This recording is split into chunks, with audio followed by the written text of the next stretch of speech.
ওয়া ইন তাউদ্দু নি'মাতাল্লাহি লা তুহসুহা ওয়া ইন তাউদ্দু নি'মাতাল্লাহ লা তুহসুহা। আল্লাহ বলেন, আমি তোমাদেরকে দুনিয়ার মধ্যে এত পরিমাণ নিয়ামত দিলাম, কিয়ামত পর্যন্ত যদি আমার নিয়ামতের গণনা তোমরা করো, গোটা দুনিয়ার মানুষ মিলিয়ে আমার নিয়ামতের গণনা তোমরা শেষ করতে পারবে না। কথা ঠিক কিনা? মেরে মুহতারাম ভাই, কত নিয়ামতের মধ্যে আছে দেখেন না। আপনি এখনো সুস্থ আছেন, আলহামদুলিল্লাহ বলেন না? আপনি চোখে দেখেন, এটা একটা নিয়ামত। আপনার হাত এখনো সচল অবস্থায় হয়, আপনার জন্য এটা নিয়ামত। কথা ঠিক কিনা? আপনি পাও দিয়া চলতে পারেন, এটা আপনার জন্য নিয়ামত। আপনি কান দিয়া পরিপূর্ণ শ্রবণ করতে পারতেছেন, এটা আপনার নিয়ামত। এই জন্য বলি মেরে মুহতারাম ভাই, এখন আশপাশে যারা ঘোরাফেরা করতেছেন, মাইকের আওয়াজ যাদের কাছে যাচ্ছে, নিয়ামতের কদরানি করা চাই, নিয়ামতের কদরদানি করা চাই। এই মাহফিল কিন্তু আর একদিন পরে থাকবে না, থাকবেনি। চায়ের দোকানের আড্ডা আগামীকাল পাওয়া যাবে তো ইনশাআল্লাহ? চায়ের দোকানের আড্ডা আপনার গল্প গুজবের মজলিস আপনি 1 ঘন্টা পরেও কিন্তু পাবেন, কিন্তু এই মাহফিলের মজলিস আপনি আর 1 ঘন্টা 2 ঘন্টা পর 1000 বার চাইলেও কিন্তু আর পাবেন না। কথা ঠিক কিনা? এই জন্য বলি বাজান, এখনো যারা আশপাশে ঘোরাফেরা করতেছেন, এই দোকানের মেলায় যারা ঘোরাফেরা হয়, এই মেলার জন্য তো মাহফিল দেওয়া হয় না। কথা কয় না?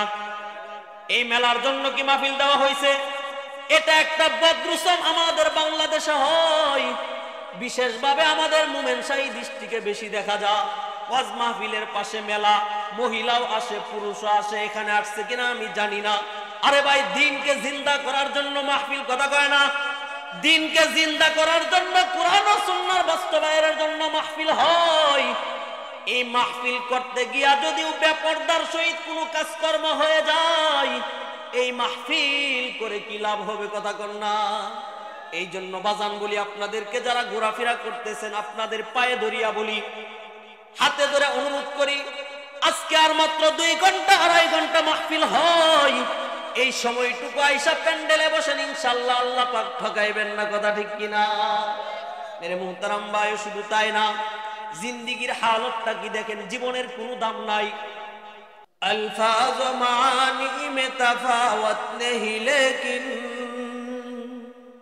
अल्फाज़ मानी में तफावत नहीं, लेकिन मुल्ला की अदा और मुजाहिद की अदा और मुल्ला की अदा और मुजाहिद की अदा और फर्दुन समदुन अन सिफतिल खल्क़ बरीउ फर्दुन समदुन अन सिफतिल खल्क़ बरीउ रब्बुन नज़लियुन खलक़ल खल्क़ कमाला रब्बुन नज़लियुन खलक़ल खल्क़ कमाला ला इलाहा इल्लल्लाह।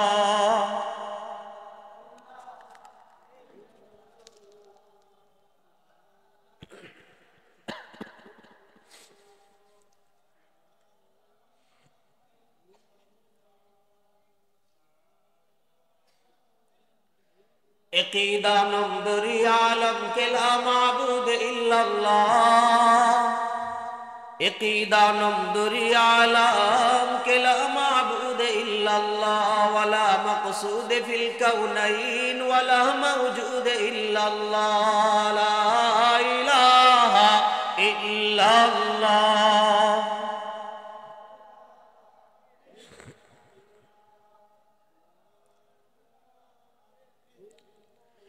इंतिखाबे दफ्तरी तकवीन आलम ज़ाते ऊ इंतिखाबे दफ्तरी तकवीन आलम ज़ाते ऊ बरतरज़ आयात जुमला अंबिया आयात ऊ ला इलाहा इल्लल्लाह।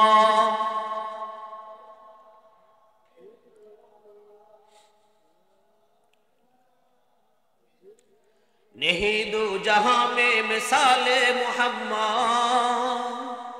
नहीं दो जहां में मिसाले मोहम्मद, जमाले खुदा है कमाले मोहम्मद। हमारा मोहम्मद है, हमारा मोहम्मद है सबसे बेहतर, नहीं कोई पैगंबर उनकी बराबर। ला इलाहा इल्लल्लाह।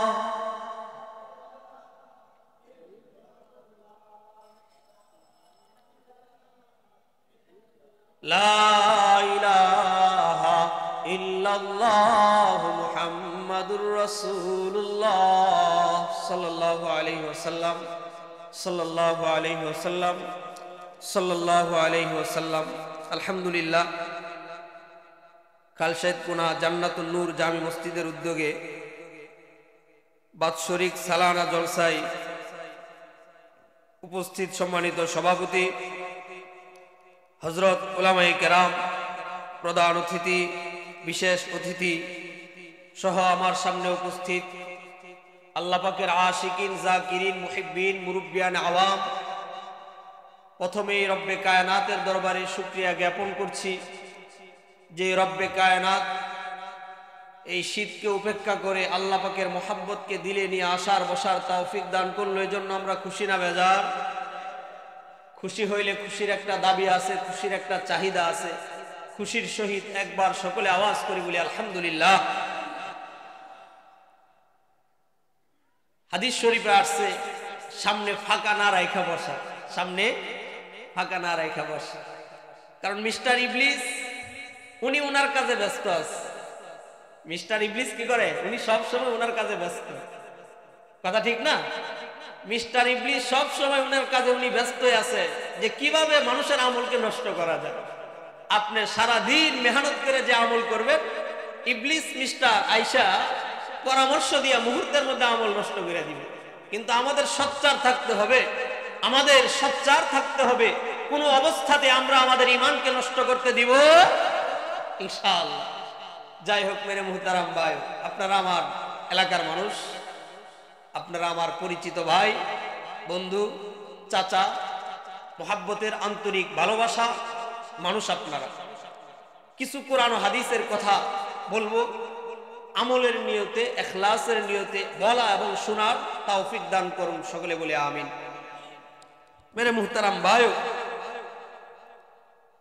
এই মজলিস অত্যন্ত দামি এবং ফজিলতপূর্ণ এক মজলিস। কেমন দাম, কেমন দাম! যখন বান্দা এই মজলিসে আসার জন্য একটা কদম ফালায়, কদম ফালানোর সাথে সাথে আল্লাহ পাক তার আমল নামায় একটা নেকি দান করিয়া দেয়। ইবনে মাজার রিওয়ায়াত, হাদিসের প্রসিদ্ধ 6টা কিতাব আছে। বুখারী, সহিহ বুখারী, সহিহ মুসলিম, ইবনে মাজা, আবু দাউদ, তিরমিজি, নাসাঈ শরীফ। হাদিসের কয়টা কিতাবের নাম বললাম? 6টা প্রসিদ্ধ কিতাব। হাদিসের বহুত কিতাব আছে এবং এত বড় বড় হাদিসের কিতাব আছে, যদি আমরা আমাদের জিন্দেগির গোটা জীবন যদি শুধু পৃষ্ঠা উল্টাই, তারপরে জিন্দেগির 60 বছর শেষ হয়ে যাবে, হাদিসের কিতাব মেলানো শেষ হবে না। সুবহানাল্লাহ। শুধু তাই না, নেকি দিয়াই আল্লাহ পাক ক্ষান্ত করেন না। নেকিহের জায়গাগুলো আল্লাহ পাক, গুনাহের জায়গাগুলো আল্লাহ পাক নেকি দ্বারা পরিপূর্ণ করিয়া দেয়। আল্লাহু ইউদাইফু লিমান ইয়াশা। মুফতি শফি রাহিমাহুল্লাহ মারিফুল কোরআনের মধ্যে বলেন, এই আয়াতের তাফসীরে বলেন যে আল্লাহু ইউদাইফু লিমান ইয়াশা, আল্লাহ পাক যদি চান কোন বান্দাকে আল্লাহ পাক এই মজলিসে আসলে 10 কোটি নেকির কম দিতেই পারেন না। শুধু তাই না মেরে মুহতারাম ভাই, আল্লাহ পাক রব্বুল আলামিন কিয়ামতের দিন 3 শ্রেণীর মানুষকে বিনা হিসাবে জান্নাত দিবে। সুবহানাল্লাহ বলবেন। কয় শ্রেণীর মানুষকে? এর মধ্যে হতে এক শ্রেণী হলো তারা যারা কুরআন ও সুন্নাহর আলোচনা হবে, এই এলান হওয়ার পরে তার সমস্ত ব্যস্ততাকে উপেক্ষা করে আল্লাহর দ্বীনের মুহাব্বত দিলে নিয়া যখন কোনো মজলিসে এসে বসে যা, আল্লাহ বলেন আমি কিয়ামতের দিন কিছু মানুষকে নূরের টুপি পরিধান করায়া নূরের মিম্বারের উপর বসাইয়া বিনা হিসাবে জান্নাতের মেহমান বানায়া দেব। সাহাবায়ে কেরাম জিজ্ঞাসা করেন, ইয়া রাসূলুল্লাহ, তারা কারা যাদেরকে আপনি বিনা হিসাবে নূরের টুপি পরায়া জান্নাতে দিবেন? আল্লাহ বলেন, তারা হলো ওই সমস্ত লোক যারা দ্বীনের কোনো এলান শুনিয়া নিজের ব্যস্ততা উপেক্ষা করে মজলিসে এসে বসে যা, আমি আল্লাহ তাদের গুনাহ মাফ করে জান্নাতের ঘোষণা দিয়া দিব। শুধু তাই না মেরে মুহতারাম ভাই, হাদিসে কুদসিতে আসছে। হাদিসে কুদসি কাকে বলা হয় মনে রাখবেন, কিছু কিছু পরিভাষা প্রত্যেকেরই জানা উচিত। একটা হলো কোরআন, একটা কি? কোরআন মানে কালামুল্লাহ, আল্লাহর কালাম। কোরআন মানে কার কালাম? আপনারা কত দামি কত দামি কত দামি সারা রাত্র বয়ান করলে আপনাদের দাম সম্পর্কে বলে শেষ করা যাবে? কেমন দাম জানেন? আল্লাহ পাক কোন নবী রাসূলকে সরাসরি আল্লাহর কথা দান করেন নাই।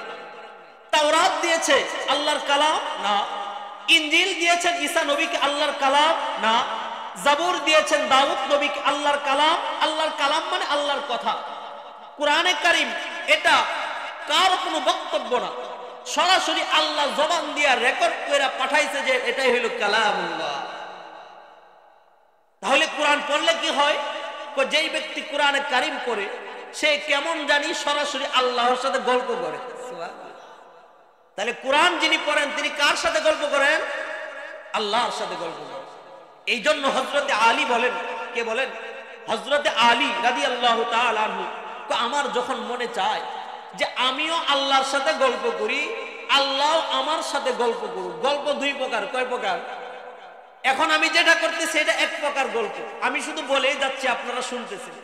আরেকটা গল্প হলো আমি জিজ্ঞাসা করলাম কেমন আছেন আপনারা, আপনারা বললেন ভালো আছি, আপনি কেমন আছেন হুজুর? এটা হলো আরেক প্রকার গল্প, আমিও বলবো আপনিও বলবেন। গল্প দুই প্রকার।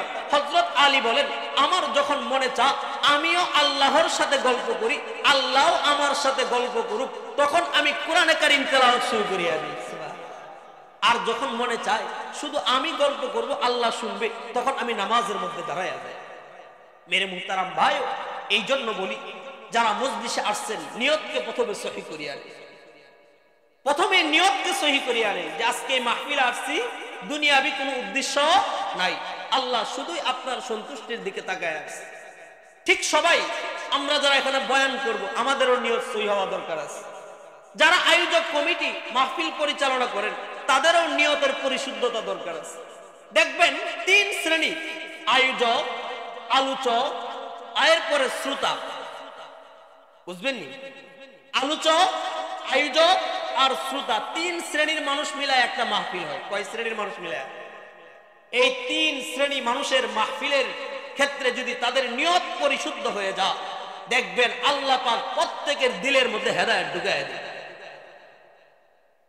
মেরে মুহতারাম ভাই, শুধু তাই না, আপনাদের বহু দাম আসছে হাদিসের কিতাবের মধ্যে। গ্রাম থেকে এক সাহাবী আসছে, গ্রাম্য সাহাবী।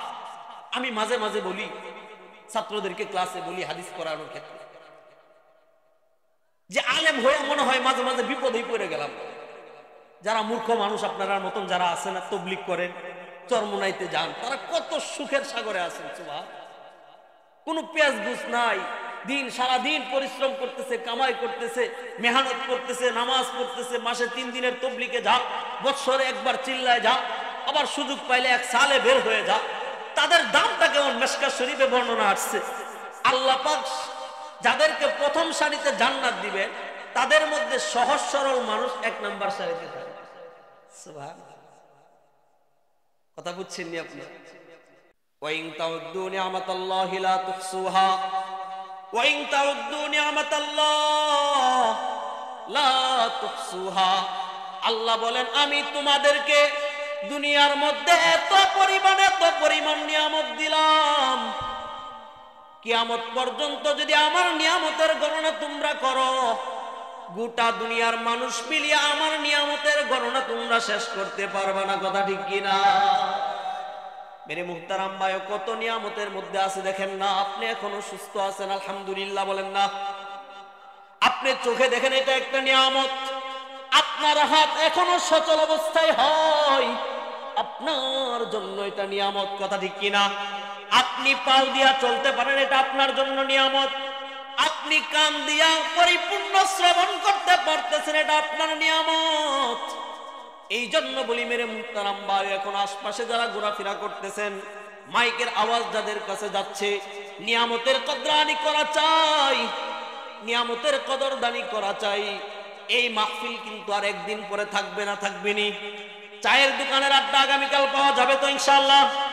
চায়ের দোকানের আড্ডা আপনার গল্প গুজবের মজলিস আপনি 1 ঘন্টা পরেও কিন্তু পাবেন, কিন্তু এই মাহফিলের মজলিস আপনি আর 1 ঘন্টা 2 ঘন্টা পর 1000 বার চাইলেও কিন্তু আর পাবেন না। কথা ঠিক কিনা?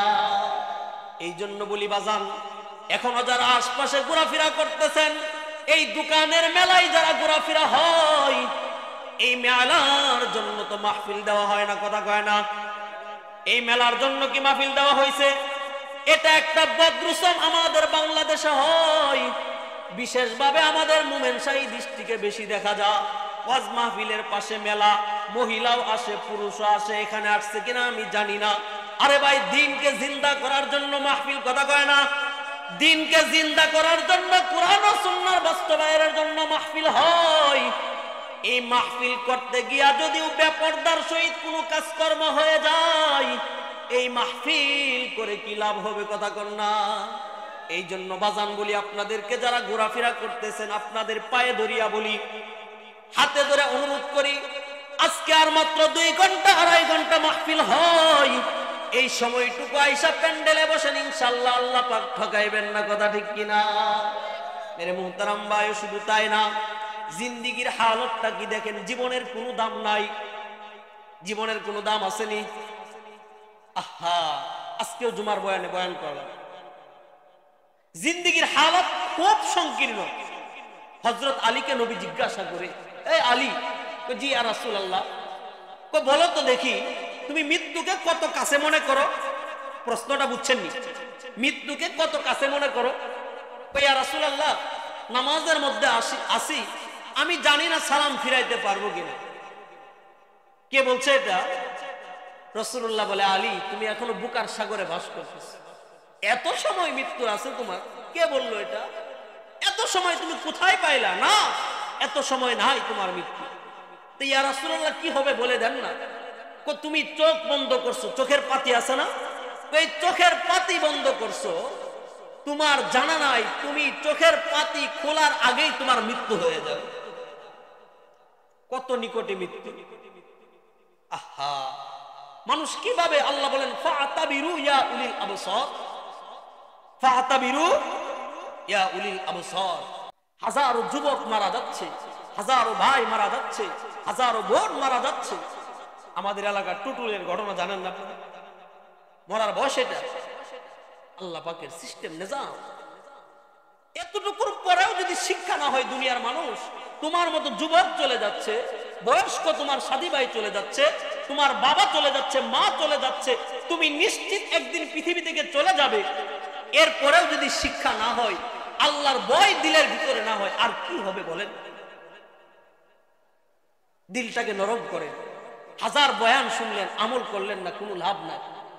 হাজার বয়ান শুনলেন, দিলের পরিবর্তন নাই, কোনো লাভ নাই। সব কিছুর ঊর্ধ্বে, সর্বপ্রথম সর্ব অবস্থায় নিজের দিলটাকে নামান, নিজের দিলটাকে গুছায় দেন, যে আমি কোথায় ছিলাম, কোথায় আছি এবং কোথায় থাকবো। এই ফিকিরটা নিজের ভিতরে ঢুকানো। এই ফিকির যদি না ঢুকাইতে পারে, বয়ান শুনবেন, কোনোদিন চেঞ্জ আসবে না, পরিবর্তন আসবে না। পরিবর্তনের সিদ্ধান্ত নিতে হবে। আমি আজকেও জুমার বয়ানে বলেছি, আমি আমার মসজিদে বলছি, মুয়াজ্জিনকে একটা লিস্টি দিয়ে দিতে, যে আপনি প্রতিদিন, রাসূলুল্লাহ বলেন হাসিবু ক্বাবলা আন তুহাসিবু, প্রতিদিন তুমি বিছানায় শুয়া মাথাটাকে বালিশের সাথে লাগায় হিসাব করো, সারাদিনে কয়টা মিথ্যা বলছো, সারাদিনে কয়জন মানুষকে ধোঁকা দিছো তুমি, সারাদিনে কয়জন মানুষের সাথে আমি ওয়াদার বল খেলাফ করছি, সারাদিনে কয়জন মানুষকে আমি ধোঁকা দিয়েছি। প্রতিদিন একটা হিসাব নেন। আজকে 10টা মিথ্যা বললে, কালকেও 10টা বললেন, আপনার জীবনের কোনো দাম নাই। আজকে 10টা, কালকে কমান না, একটা 9টায় আসেন, 8টায় আসেন, 7টায় আসেন, তাহলে আপনার জীবন একদিন দামি হয়ে যাবে। বয়ান মাসকে মাস শুনলেন, বৎসরকে বৎসর শুনলেন, দিনকে দিন শুনলেন, প্রতিদিন শুনলেন, নিজের কোনো পরিবর্তন নাই। আগেও মিথ্যা বলতেন, এখনো মিথ্যা বলেন, আগেও ধোঁকা দিতেন, এখনো ধোঁকা দেন, আগেও হারাম কাজ করতেন, এখনো হারাম কাজ করলেন, কিয়ামত পর্যন্ত কোনো লাভ হবে না। কথা বুঝছেন? হাসিবু ক্বাবলা আন তুহাসিবু, হাসিবু ক্বাবলা আন তুহাসিবু। বলতেছিলাম বাহলুল পাগল। কি পাগল মনে আছে? বাহলুল পাগল আসছে ইব্রাহিম বিন আদহামের দরবারে যাবে, ঢুকতে দেয় না। এবার বাদশা পাগল, বাহলুল পাগল চিন্তা করলো এখানে মাসলা মাসাইল দেখা লাভ নাই, একটু পাগলামি করি, তাহলে যদি ঢুকতে দেয়। সুবহানাল্লাহ। পাগল পাগলামি করলে প্রেমিক আর প্রেমিকা, প্রেমিক আর প্রেমিকা, আপনি হাজার যুক্তি দিবেন, বুদ্ধি দিবেন, মানবো না, পাগলামি শুরু করবেন, দেখবেন মাইনা নিস। আল্লাহ পাক হইলেন মাশুক, আমরা হইলাম আশিক। এবার পাগল ঘোষণা দেয়, বুদ্ধি খাটায়া একটা টুল্লা এভাবে গুছাইছে রুমাল, এরপরে টুরকি আছে না, টুরকির ভিতরে নিছে। এবার বাহলুল পাগল এটা মাথায় নিছে, মাথায় নিয়ে এবার গিয়া চিল্লা চিল্লি করতেছে গেটের সামনে। একটু পরে বাদশার ঘুম ভাঙছে, গেটম্যানকে বলছে এই দেখো তো এখানে চিল্লা চিল্লি করে কেন? চিল্লা চিল্লি করতেছে এক পাগল আসছে। এবার বলেন তো দেখি, যদি চিল্লা চিল্লি না করতো, পাগল না কে আসছে এটা বাদশার দেখার কোনো সময় ছিল না, কোনো সুযোগ ছিল কিছুই ছিল না, চিল্লা চিল্লি শুরু করছে। এবার তিনি কি বলে বুঝেন, বুঝার চেষ্টা করেন। ইয়া আইয়ুহান নাস, ইয়া আইয়ুহান নাস, ইন্নী কদ আবিউ শাইআ ইন ইশতারাইতা হালাকা ওয়া ইল্লাম তাশতারি হালাকা।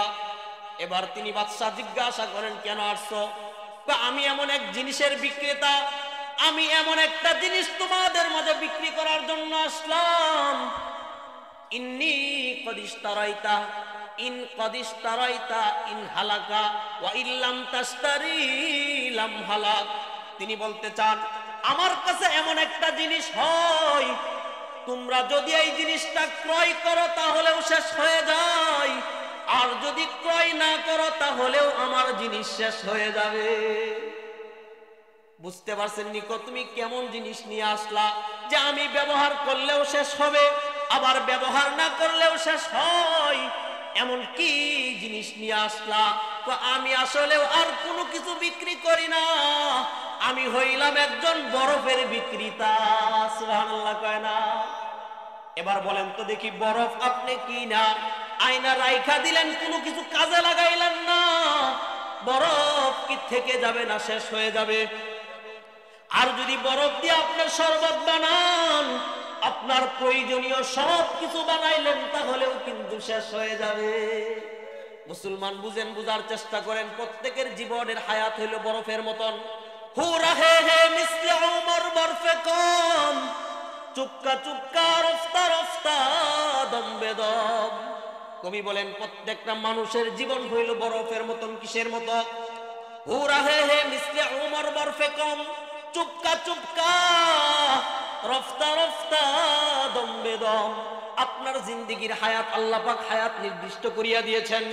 আব্দুল করিমের হায়াত 40, আব্দুর রহিমের হায়াত 60, মোহাম্মদ গফুরের হায়াত 30, মোহাম্মদ টুটুলের হায়াত 20। আল্লাহ পাক প্রত্যেকটা হায়াত কি করিয়া দিয়েছেন? নির্দিষ্ট করিয়া দিয়েছেন। অতএব আপনি আপনার হায়াতের জিন্দেগিতে, আপনি সারা জিন্দেগিতে একটা সিজদা আল্লাহকে দেন নাই, আপনার জীবন শেষ হয়ে যাবে। কথা ঠিক কিনা? আপনি প্রতিদিন 5 ওয়াক্ত নামাজে যাইলেন, তারপরেও আপনার হায়াত শেষ হয়ে যাবে। কথাটা বুঝছেন নি আপনারা? আপনি প্রতিদিন মিথ্যা বলেন, সুদ খান, ঘুষ খান, হারামের মধ্যে লিপ্ত হয়ে যান, তারপরেও আপনার জিন্দেগি শেষ হয়ে যাবে। আপনি প্রতিদিন সবকিছু বাদ দিয়ে আল্লাহকে ডাকেন আল্লাহ, তারপরেও কিন্তু আমার আপনার জিন্দেগি শেষ হয়ে যাবে। কথা ঠিক কিনা? এই জন্য মেরে মুহতারাম ভাই, হযরতে উমরে ফারুক বলেন হাসিবু ক্বাবলা আন তুহাসিবু। ও মুসলমান, আল্লাহ পাক রব্বুল আলামিন ময়দানে মাহশরে একটা হিসাব নেবেন। এখন তো সূর্য মাথার থেকে প্রায় 2,88,00,000 মাইল উপরে, অথবা 1,70,00,000 মাইল উপরে। আল্লাহ পাক যেই দিন ময়দানে মাহশর ঘটায়, সূর্যটাকে আল্লাহ পাক আধ হাত উপরে নিয়ে আসবে। শুধু তাই না মেরে মুহতারাম ভাইও, সূর্যের একটা মুখকে আল্লাহ পাক অনুমতি দিয়েছে আলো দেওয়ার জন্য, আরো প্রায় 69টা মুখকে আল্লাহ পাক বন্ধ হয়। আল্লাহ ময়দানে মাহশরে 70টা মুখ খুলিয়া দিয়া বলবে, সূর্য এবার তুমি তোমার পরিপূর্ণ আলো দিয়া দাও। এবার বলেন আমার আপনার ইমানের অবস্থা কি, আর ময়দানে মাহশরের অবস্থা কি? বুঝেননি আপনি? বয়ান শুধু বয়ানের জন্য না, কান শুট করার জন্য না, নিজের জীবনটাকে ভাই কাজে লাগান। আজ থেকে 10 বছর আগে আমার যে জীবন ছিল, এখনো যদি সেই একই অবস্থার জীবন চলে, এই জীবনের কোনো দাম নাই। মেরে মুহতারাম ভাইও, গত বছর আপনাদেরকে সূরাতুল ইখলাসের তাফসীর শোনাইছিলাম, মনে আছে নি কারো? এই বছর একদম আপনাদের জন্য ছোটখাটো একটা সূরা নিয়ে আসছে, একদম কোরআনে কারিমের সবচাইতে ছোট সূরা, সূরাতুল কাউসার। সূরাতুল কাউসার, সূরাতুল কাউসার আমি আপনাদের সামনে তেলাওয়াত করেছি। ইনশাআল্লাহ 15-20 মিনিটের মধ্যে এই তাফসীরটা আপনাদেরকে শোনাবো ইনশাআল্লাহ। মোটা কয়েকটা কথা মনে রাখবেন ইনশাআল্লাহ। সূরাতুল কাউসার কোরআনে কারিমের একদম সবচাইতে ছোট সূরা, সূরাতুল কাউসার। সূরাটা মক্কাতুল মুকাররমায় অবতীর্ণ হয়েছে। কোথায় অবতীর্ণ হয়েছে? মক্কাতুল মুকাররমায়। কোরআনে কারিমের সূরা 2 প্রকার, মক্কি, মাদানী। মাদানী বলা হয় নবীজি 13 বছর হিজরত, 13 বছর পর মদিনায় হিজরত করে যাওয়ার পর মদিনায় যে সমস্ত সূরা অথবা সূরা আয়াত নাজিল হয়েছে, এগুলোকে বলা হয় সূরাতুল মাদানী, মাদানী সূরা। আর মক্কার 13 বছরের জিন্দেগিতে অথবা 13 বছর পরে কোন সময় নবীজি মক্কায় আসছিলেন, মক্কায় থাকা অবস্থায় যেই সূরা, যে আয়াত নাজিল হয়েছে, এগুলোকে বলা হয় মক্কি সূরা। এগুলোকে কি বলা হয়? কথা বলেন, মক্কি সূরা। তাহলে কোরআনে কারিমের সূরা কয় প্রকার? মক্কি, মাদানী। এই